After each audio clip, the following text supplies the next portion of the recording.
So clearly Olivia Wilde has got the whole beauty thing going on. After all, Maxim, in all its wisdom, named her the world's hottest woman a couple of years ago. But what really gets her going is social issues and politics, and perhaps even more importantly, getting other people to care about politics. You could take 5 minutes out of your day to vote. You have to go right by there on your way to get milk at the store anyway. And don't let your cynicism rue the day here, my friends. Olivia comes by it naturally. Both of her parents are journalists, and growing up, her house was filled with writers, politicians, and artists. She was babysat by Chris Hitchens, once shooed off to bed by Mick Jagger. Still, Olivia always knew she wanted to be an actor, and her big break came on House, playing a doctor known at first only by her number. 13. Is your name 13? 13 proved lucky. It led the way to bigger parts in films like Cowboys and Aliens. You're one of them. No. I'm from a different place. I took this form so I could walk among you. Then Tron Legacy. I'm Cora!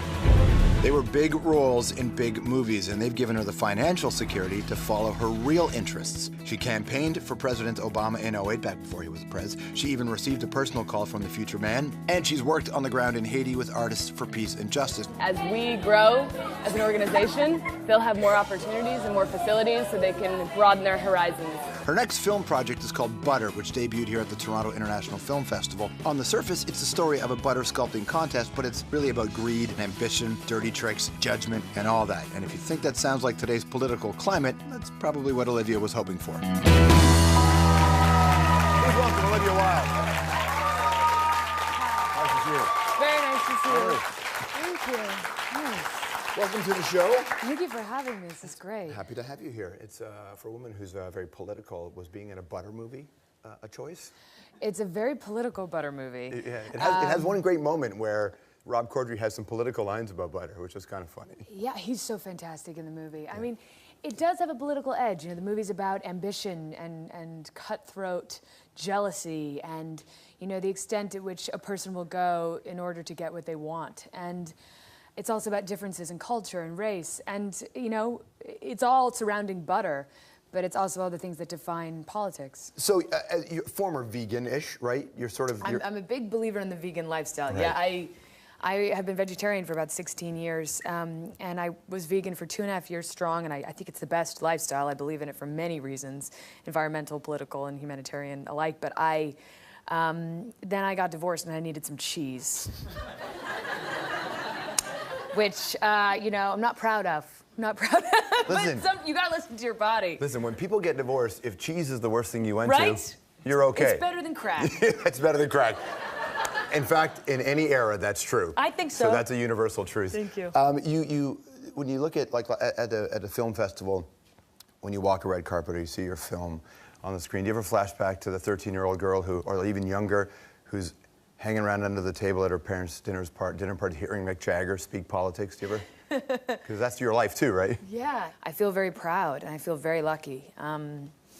And it's because, in part, my family was so supportive and great. So I come from a world very far from Hollywood, but it's because of them that I had the confidence to keep trying. But as far as that Hollywood is, you still have your hands firmly gripped on that world of social justice and politics. Yeah. That's always been with you, I assume? Yeah, it's something we were raised with. I think a sense of responsibility, the idea of leaving the world better than how we found it. That was instilled in us quite young, my siblings and I. Everyone else is better at it. I mean, my sister is a civil rights lawyer.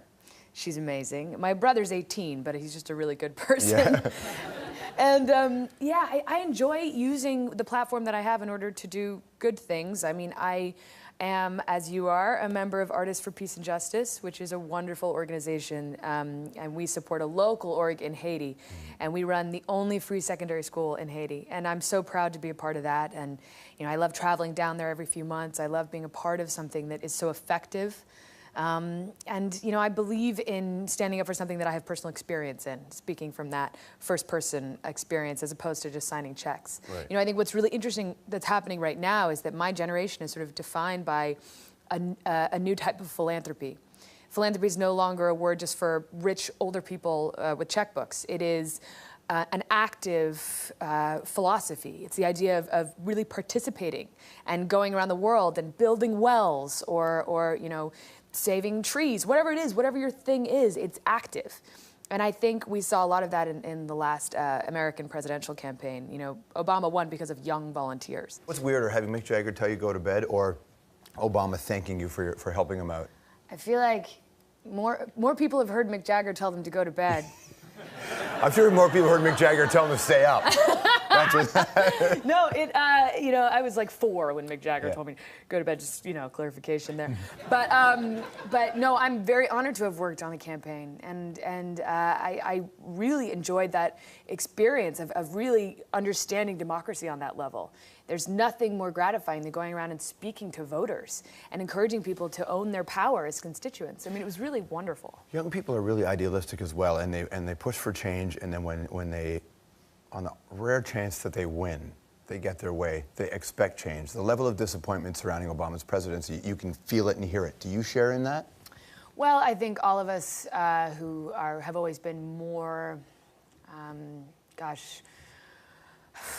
idealistic about a more liberal philosophy than Obama ever claimed to have. I mean, he's always been more centrist than a lot of his supporters wished he was, but I still believe him to be an incredibly intelligent person. And I am very impressed with what he's done so far. I think the healthcare, you know, overhaul was an incredibly important marker in our history. And I think that there are several other things that when you look through what he's done that he's accomplished. Of course, the economy is a blight. And I think that that's something that is an effect of what he inherited. And no one can expect it to be fixed in 4 years. It does need to get better. A lot of things need to get better. But I feel safer in his hands than any of the Republican candidates, that's for sure. Now, Obama is by no means Tony Blair, but I remember talking to Noel Gallagher about this after Blair won, and he said, I will never, ever work on behalf of a politician again because I was promised something and it didn't happen. Well, you know, I think that's absolving yourself of a certain amount of responsibility. You have to continue operating on a local level if you are politically active. You have to be in touch with your representatives. You have to speak up constantly. You can't just elect a president and then wipe your hands. You have to constantly stand up for what you believe in. He can't do anything, or she can't do anything, unless you are standing up for it and demanding it. And that's something that I feel like people have forgotten. It's not just up to us to say, okay, do everything you promised you would do. We have to continue fighting for it. What does empathy mean to you? Well, I think it's just kind of human responsibility. I think empathy is what makes us human. I think that, you know, you can't not experience it when you connect with someone in an honest way.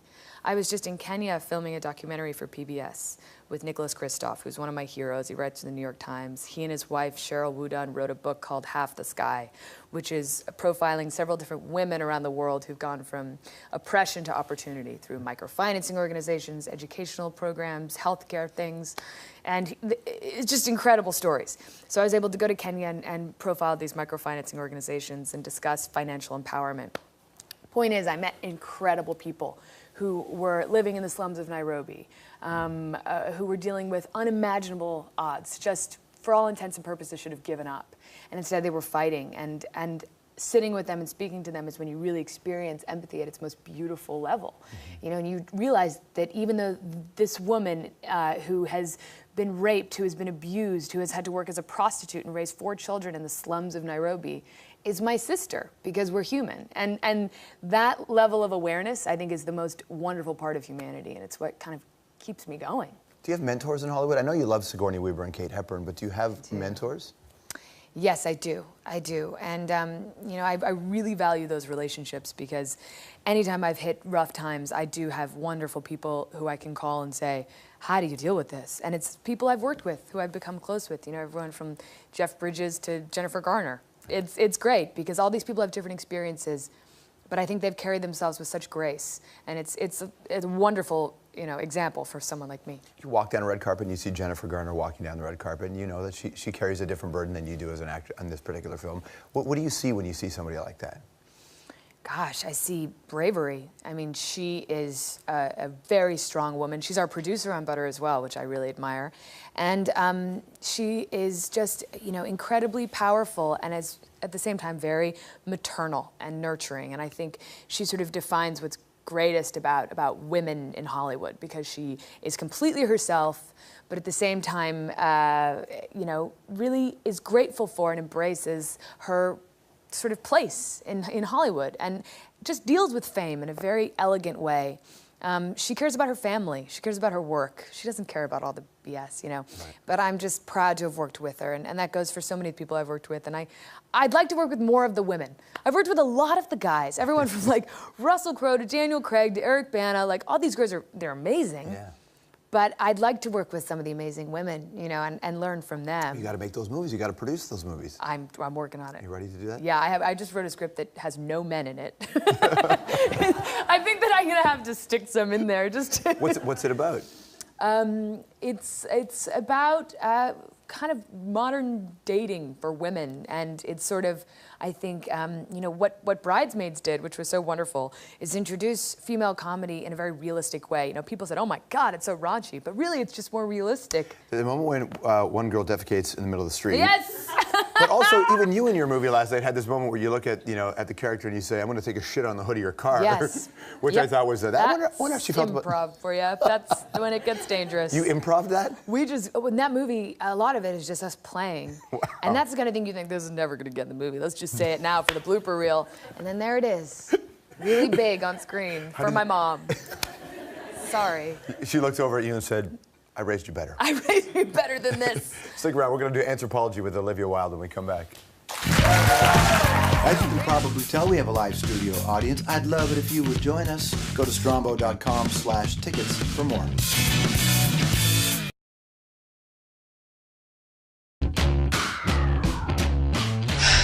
You're about to make a huge mistake, one that changes our country forever.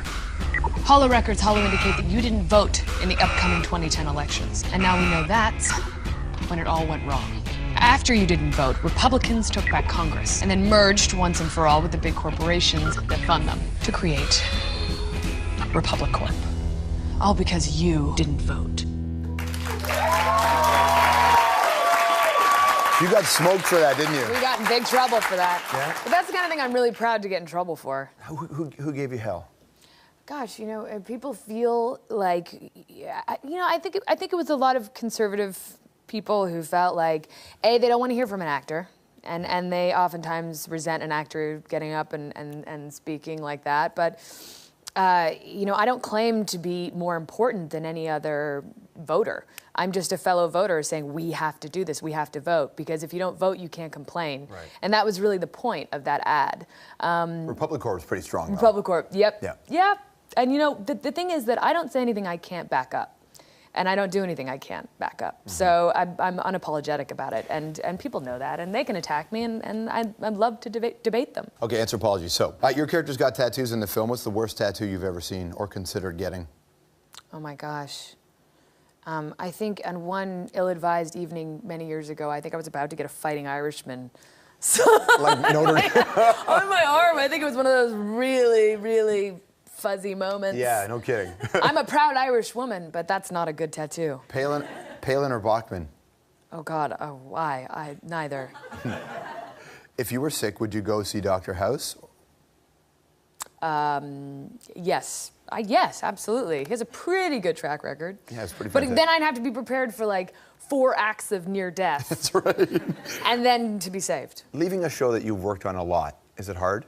Yes, they're my family. It was incredibly emotional the day I left, but we're all friends, and I'm very lucky to have been on the show. Nice to see you. Thanks for coming in. Thank you for having me. It's such a pleasure. Really appreciate it. Olivia Wilde, everybody's got a brand new film called Butter.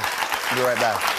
In order to get what they want, and it's also about differences in culture and race, and you know, it's all surrounding butter, but it's also all the things that define politics. So, you're former vegan-ish, right? You're sort of. I'm a big believer in the vegan lifestyle. Right. Yeah, I have been vegetarian for about 16 years, and I was vegan for 2.5 years strong, and I think it's the best lifestyle. I believe in it for many reasons, environmental, political, and humanitarian alike. But then I got divorced, and I needed some cheese.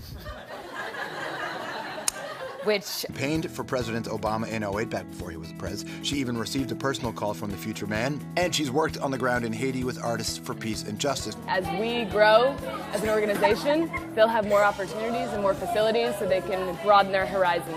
Her next film project is called Butter, which debuted here at the Toronto International Film Festival. On the surface, it's the story of a butter sculpting contest, but it's really about greed and ambition, dirty tricks, judgment, and all that. And if you think that sounds like today's political climate, that's probably what Olivia was hoping for. Please welcome Olivia Wilde. Babysat by Chris Hitchens, once shooed off to bed by Mick Jagger. Still, Olivia always knew she wanted to be an actor, and her big break came on House, playing a doctor known at first only by her number. 13. Is your name 13? 13 proved lucky. It led the way to bigger parts in films like Cowboys and Aliens. You're one of them. No. I'm from a different place. I took this form so I could walk among you. Then Tron Legacy. I'm Cora! They were big roles in big movies, and they've given her the financial security to follow her real interests. She can't. So clearly, Olivia Wilde has got the whole beauty thing going on. After all, Maxim, in all its wisdom, named her the world's hottest woman a couple of years ago. But what really gets her going is social issues and politics, and perhaps even more importantly, getting other people to care about politics. You could take 5 minutes out of your day to vote. You have to go right by there on your way to get milk at the store anyway. And don't let your cynicism rue the day here, my friends. Olivia comes by it naturally. Both of her parents are journalists, and growing up, her house was filled with writers, politicians, and artists. She was... Very nice to see you. Thank you. Nice. Welcome to the show. Thank you for having me. This is great. Happy to have you here. It's for a woman who's very political. Was being in a butter movie a choice? It's a very political butter movie. It has one great moment where Rob Corddry has some political lines about butter, which is kind of funny. Yeah, he's so fantastic in the movie. Yeah. I mean, it does have a political edge. You know, the movie's about ambition and cutthroat jealousy and, you know, the extent at which a person will go in